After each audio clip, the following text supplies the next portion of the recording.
Merci. Voilà, donc effectivement, là on passe de l'autre côté, on va parler d'irrigation sensu stricto.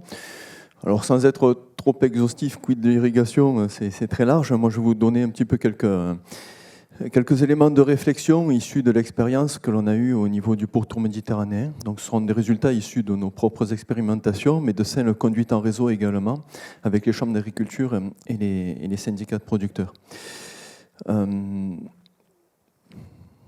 J'ai perdu le zoom.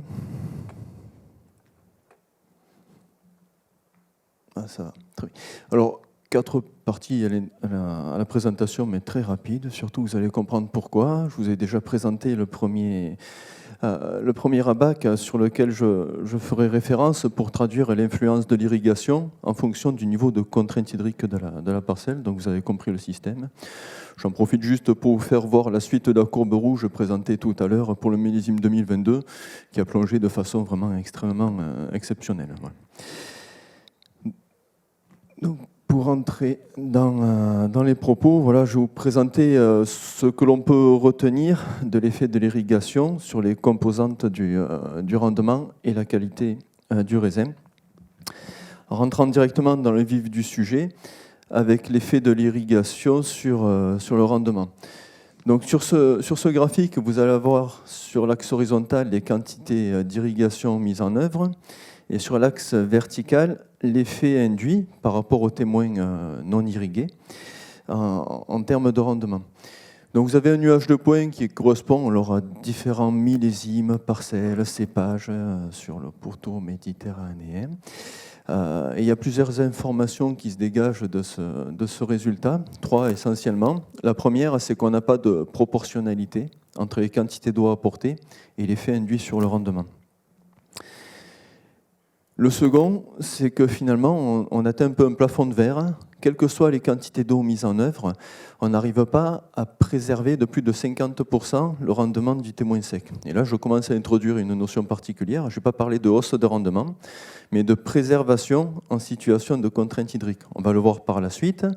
L'eau apportée au vignoble ne permet pas, contrairement à ce qu'on a pu évoquer en lien avec les régimes hydriques, d'augmenter les rendements. Il faut bien voir qu'on est dans le cadre d'un apport d'eau dans un contexte climatique donné et on préserve les rendements d'une réduction par flétrissement. Et la troisième information qui se dégage de ce graphique, c'est que finalement, au-delà de 100 mm d'eau apportée au vignoble, qui est relativement modeste par rapport à d'autres cultures irriguées, on n'a pas de plus-value en termes d'effet sur le rendement et on est sur du gaspillage de l'eau. Quelque chose que je n'ai pas illustré ici, mais que je reprends habituellement, c'est un des objectifs que l'on avait essayé d'atteindre avec l'irrigation, c'est de stabiliser les rendements de façon interannuelle. Et là aussi, on n'arrive pas. Même si on a un effet de l'irrigation sur le rendement, il est toujours inférieur à la variabilité interannuelle, qui, elle, est le reflet des modes de conduite, de la pression phytosanitaire, du climat, etc. Donc l'irrigation a un effet, mais inférieur à ce que l'on observe en termes de variabilité interannuelle. Alors pour aller un petit peu plus loin dans la présentation, je vais vous proposer ce type d'illustration qui reprend sur la droite la sensibilité de la parcelle à la contrainte hydrique, donc c'est une fameuse abac, plus on est à droite, plus on est en situation sèche en période de maturation. Et sur le haut du graphique, il y a les effets positifs par rapport aux témoins, et sur le bas, les effets négatifs. Alors vous allez vite comprendre, si je reprends une variable du rendement, qui est le poids des baies, voilà comment se situe la réponse de la vigne à l'irrigation. Et on s'aperçoit immédiatement que là où on a le plus de réponses en préservation des rendements, c'est exclusivement sur des situations de contraintes fortes à sévères, c'est-à-dire sur la droite du graphique. Quand on est sur des zones de contraintes modérées, l'irrigation a très peu d'impact. Et si j'ajoute sur ce graphique, ça sera les mêmes points. Si j'ajoute les quantités d'eau mises en œuvre, donc la taille des cercles, voici ce que ça donne. Donc on s'aperçoit que là où on a les effets les plus intéressants sur la préservation des rendements, on est tout à fait décorrélé des quantités d'eau mises en œuvre. Donc sans revenir sur tout ce qu'on a dit depuis ce matin, ça veut dire que c'est surtout le positionnement de l'irrigation au bon moment qui a un effet de façon bien plus importante que la quantité mise en œuvre. D'où la nécessité des suivis au vignoble, des outils de diagnostic, etc., pour pouvoir justifier, et là, dans la perspective du changement climatique, sur le long terme, quand on y a accès, le recours à l'irrigation. On a beaucoup d'économies et de partage d'eau à faire avec des outils de suivi au vignoble. Si on prend le même type d'illustration sur les teneurs en sucre, la maturité des raisins, c'est pareil. On est sur du fonctionnement du métabolisme primaire, qu'il s'agisse du grossissement des baies ou de l'accumulation en sucre. On a le même type de réponse. On a une bonne réaction de la vigne à l'irrigation, surtout quand on est dans des gammes de contraintes hydriques fortes. Et là aussi, si on greffe dessus les quantités d'eau apportées, nul besoin d'en apporter beaucoup, mais surtout au bon moment pour avoir une réactivité. Alors là, c'est un petit peu l'effet pervers de l'irrigation quand on évoquait les incidences du changement climatique. Donc on lutte contre la baisse de rendement avec l'irrigation. Mais il ne faut pas oublier ce qu'on a vu, c'est qu'on a des avances de maturité de l'ordre de 15 jours à 3 semaines. L'irrigation ne fait qu'augmenter cette problématique-là. En apportant de l'eau sur un vignoble qui est bloqué, la vigne est une formidable machine à synthétiser des sucres. On lui apporte de l'eau, on relance la dynamique photosynthétique, on accumule des sucres et on vendange encore plus tôt, de l'ordre de 7 à 10 jours. Si on continue le tour d'horizon, les effets sur l'acidité sont moins évidents à caractériser. Ils sont surtout le reflet d'une meilleure maturité physiologique, le rapport sucraté. Alors, plus on augmente en teneur en sucre, plus on baisse en acidité. Alors, sans avoir trop de données dessus, sur l'acidité malique, c'est assez anecdotique dans ces essais en situation de forte contrainte hydrique. On a tendance à avoir un petit peu plus d'acidité malique du fait d'une meilleure synthèse initiale et d'une moindre dégradation, car on a un couvert végétal qui protège contre les fortes chaleurs, mais ce n'est jamais significatif au niveau des vins produits. Et sur les composés du métabolisme secondaire, polyphénol, anthocyanes, précurseurs d'arômes, on n'a pas une réponse directe aussi facile à interpréter que sur le sucre ou le rendement. Retenez qu'on a parfois des baisses, et c'est surtout un effet dilution. Comme on a un volume des baies un peu plus important, le rapport surface-volume est plus important, donc c'est surtout un effet dilution. Et là, on l'a évoqué ce matin, tout dépend du type de vin concerné, des assemblages, des cépages. Ce qui peut être préjudiciable sur ce que je connais, un grenache rouge, sur lequel on va vite réduire un potentiel de coloration déjà faible, n'est pas du tout problématique sur une Syrah ou un Mourvèdre, où on passe du noir foncé au noir clair. Donc il faut vraiment ajuster l'interprétation sur ces composés-là en fonction du type produit et du vin recherché. Alors pour aller encore au-delà, la question qui peut être posée, c'est l'effet sur la qualité des vins. Et là, la réponse est encore moins évidente. Alors, des très nombreuses expérimentations que l'on a conduites, on n'a jamais eu une réponse franche en faveur de l'irrigation ou de la non-irrigation. L'appréciation organoleptique qui est faite par les dégustateurs est très variable et pas stable dans le temps. Donc, on n'a jamais réussi à dégager une tendance positive. On est sur des vinifications en rouge, je dois le préciser. Et on avait l'impression qu'on avait des profils de produits qui étaient différents, ce qui pouvait justifier une préférence en fonction de ce que l'on recherche. Donc on avait travaillé sur un essai de classement des typologies des vins en considérant 4 grandes catégories. Un profil type vin de garde, donc on se disait les irrigations modérées ou les contraintes modérées, c'est plus des vins de garde.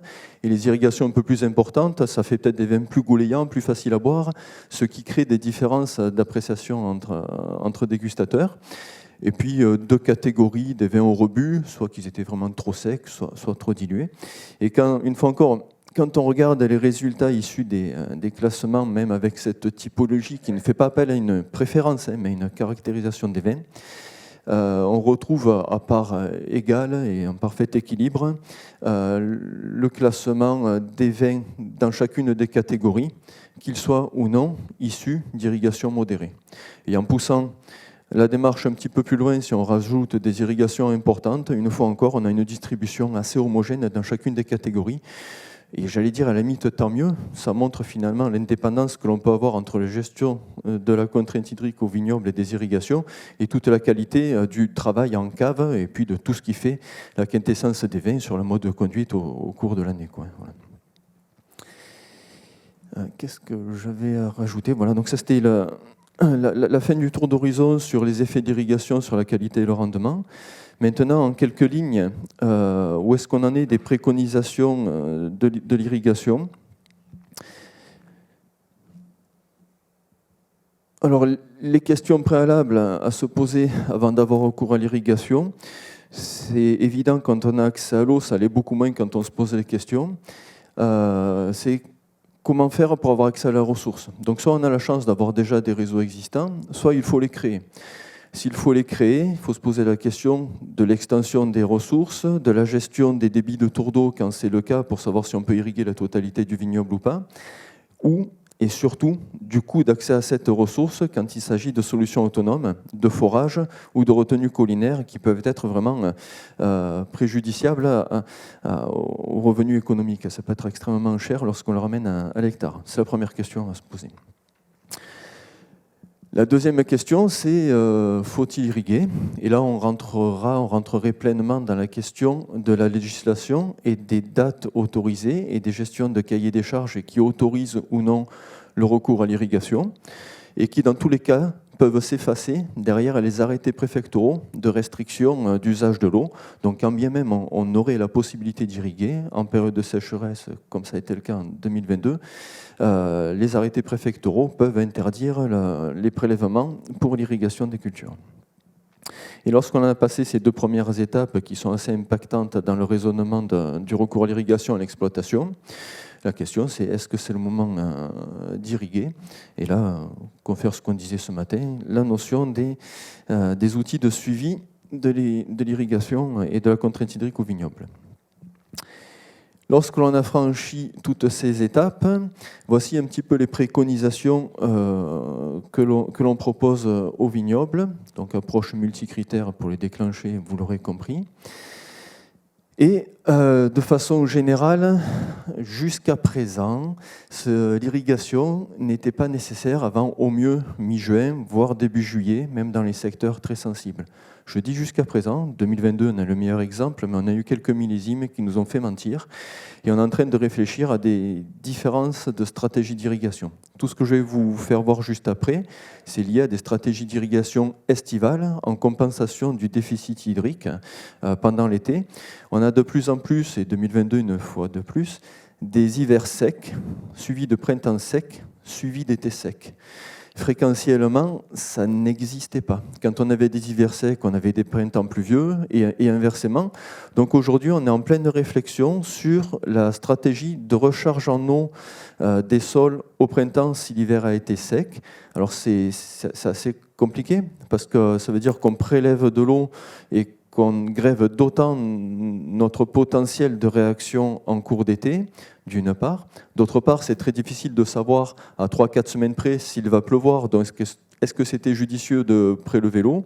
Quoi qu'il en soit, on commence à travailler sur la recharge hivernale des sols et les effets induits sur la saison, sachant que sur le côté un petit peu opportun, un prélèvement en hiver est beaucoup moins concurrentiel qu'un prélèvement en pleine période estivale. Donc si recharger les sols en eau au printemps permet d'être moins demandeur sur la ressource en été, ça peut être une solution. Et les premiers résultats qu'on a pu acquérir sont assez encourageants en ce sens. La fin des irrigations, c'est très simple. S'il pleut, on arrête, ou on est après le 15 août. Les outils de suivi de la contrainte hydrique légitiment la nécessité de poursuivre les irrigations tant qu'il ne pleut pas ou qu'on n'a pas dépassé les dates fatidiques qui sont aujourd'hui encadrées par la législation. Et dans ces périodes-là, la recommandation d'apport d'eau est sur du goutte à goutte exclusivement pour des questions logiques d'économie de l'eau, de moindre quantité apportée, avec des approches issues de nos expérimentations qui sont préférentiellement sur des recommandations faibles et régulières, 1 à 2 mm par jour, et en fonction des dispositifs, on peut faire 7 à 10 mm semaine, donc ça dépend des situations. L'idée, c'est d'éviter des apports trop massifs et trop tardifs. Donc commencer au bon moment et de façon faible, répéter ces apports tant qu'il ne pleut pas, plutôt que de relancer la croissance avec des apports massifs. Donc après, c'est discutable en fonction bien sûr des typologies de sol. Et je regarde ce qu'il y avait marqué, mais voilà, j'ai un peu dit tout ce qui est dit là. Et c'est surtout pour avoir une certaine légitimité à utiliser de l'eau avec des dispositifs économes en eau.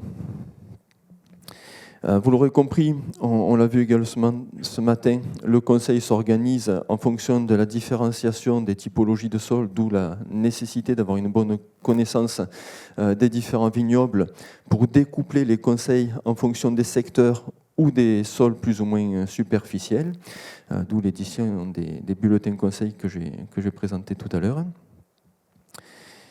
Et en avant-dernière diapo, je voulais reprendre un petit peu qu'est-ce qu'on fait quand on n'a pas accès à l'eau, qu'est-ce qu'il est possible de faire. Donc les derniers échanges qui ont été tenus ce matin répondent en partie à ces questions. Donc on a examiné les effets de ce que l'on pouvait être en mesure de mettre en œuvre pour modifier, et c'est un peu ambitieux, les caractéristiques climatiques. Donc il s'agit essentiellement d'ombrage, alors au pluriel, parce qu'on a des filets, des panneaux solaires, des arbres, des périodes d'application, des taux d'occlusion à la lumière différents. On a testé également des approches de brumisation, alors pour limiter la demande transpiratoire. On en a parlé, on a fait des approches sur différents bras de levier liés au mode de conduite, à la charge en raisin, la hauteur de haies foliaires, des stratégies de rognage sévère, etc. Et on le voit qu'on arrive à bouger dans les petites lignes finalement, soit la contrainte hydrique, soit la maturité, mais chacun de ces bras de levier pris individuellement n'est assez pertinent par rapport à une solution d'irrigation. Ce qui nous manque, et je complète avec le sol, ce qui nous manque, c'est peut-être de faire l'addition de ces actions individuelles pour voir si elles donnent une réponse cohérente.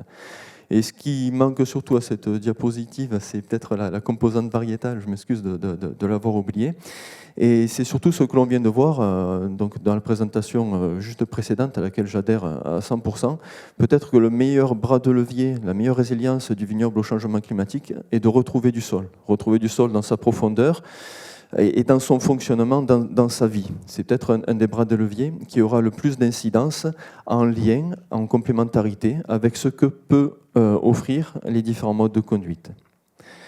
Et la dernière diapo, vraiment pour conclure sur le sujet de l'irrigation, au même titre que tout à l'heure, Elisa a cité qu'on attendait beaucoup des porte-greffes. Moi, j'entends beaucoup dire qu'on attend énormément, voire tout de l'irrigation. Donc, on a un petit peu dans nos domaines de compétences les mêmes interrogations. Revenons quand même à la base. Le système de conduite, c'est un ensemble de différents facteurs, matériel végétal, une situation pédoclimatique et de mode de conduite. L'irrigation est un facteur d'adaptation, d'atténuation, mais au même titre que sur la composante variétale, il faut attendre des réponses à une problématique issue de l'ensemble de la gestion du vignoble et non pas seulement d'un seul élément technique. Voilà ce sur quoi je voulais conclure et je vous remercie, je me tiens à disposition pour les questions.